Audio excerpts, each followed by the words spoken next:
के पहले दिन कोमल जल्दी सुबह के 3-4 बजे ही उठ जाती है, जबकि देवरानी पैर पसारकर खराटे मारकर सोई पड़ी होती है। 4 बजने वाले हैं, अभी से काम शुरू करूंगी तो जाकर 6-7 बजे तक पूरा होगा। कोमल जल्दी जल्दी झाड़ू लगाती है और फिर बर्तन मांजने लगती है। बर्तनों के खड़कने की आवाज से सास जाग जाती है। अरे बड़ी बहू, तू अकेले बर्तन क्यों मांज रही है? तेरी देवरानी कहाँ है? अगर सासू माँ को पता लग गया कि देवरानी अब तक सो रही है तो रेशमा को बात न सुननी पड़े। सासू माँ, देवरानी उठ गई है, वो कमरे में झाड़ू मार रही है। अच्छा चल ठीक है बहू, मैं टहल कर आती हूँ। इतना सारा काम काज जेठानी अकेले निपटाती है, तब जाकर आलसी देवरानी बार बार अलार्म बंद करने के बाद 7-8 बजे ही मुश्किल से जागती है। रेशमा, जल्दी से उठ जाओ, आज तुम्हारी पहली रसोई है। अगर माँ ने तुम्हें इतनी देर तक सोते देख लिया ना तो रिमांड ले लेंगी। क्या है संजय, सोने दो ना। रेशमा उठो, माँ आएगी तो गजब हो जाएगा। क्यों, तुम्हारी माँ क्या मुझे तोप से उड़ा देंगी? तभी एकदम से उसे सास की बात याद आती है और वह जल्दी से उठकर नहा धोकर तैयार हो जाती है और शीशा देखते हुए लालच से कहती है, हाय मेरा हीरो का हार कब मिलेगा मुझे? कब मैं उसे अपने गले में पहनूंगी और कितनी सुंदर लगूंगी मैं जब चाबियों का गुच्छा मेरी कमर पर लटकेगा। इतने में सास देवरानी को पुकारती है, छोटी दुल्हन, ओ छोटी दुल्हन, कहाँ रह गई? जल्दी आओ, चूल्हा पूजना है।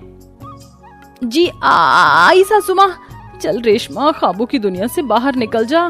रेशमा जल्दी से रसोई घर में पहुंच जाती है और मुस्कुराकर मक्खन लगाती हुई सास के पांव छूती है।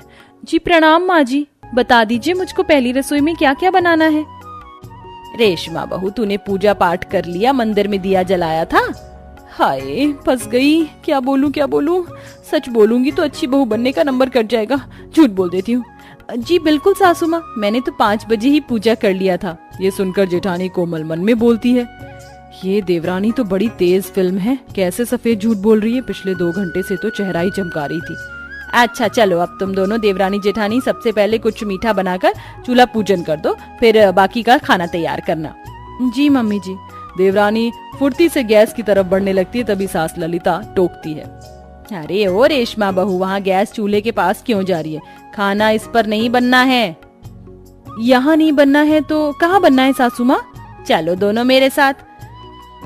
सास दोनों देवरानी जेठानी को रसोई घर से बाहर आंगन में लेकर आती है, जहाँ 2 अलग अलग जगह मिट्टी के चूल्हे बने हुए थे और थोड़ी थोड़ी राशन की सामग्री रखी हुई थी। ये रहा चूल्हा, तुम दोनों देवरानी जेठानी को अपनी पहली रसोई का खाना यही बनाना है और इतने ही सामान में बनाना है। ये सुनकर लव मैरिज वाली देवरानी की तो जैसे शक्ल बन जाती है। दोनों अपनी अपनी पहली रसोई का खाना बनाना शुरू कर देती हैं, लेकिन काफी देर तक रेशमा चूल्हा भी नहीं जला पाती। उफ, क्या मुसीबत है। अगर मुझे पता होता कि मुझे ससुराल में मिट्टी के चूल्हे पर खाना बनाना पड़ेगा तो मैं लव मैरिज नहीं करती। पता नहीं सासू माँ का दिल जीतने के लिए कितने पापड़ बेलने पड़ेंगे। काफी जतन के बाद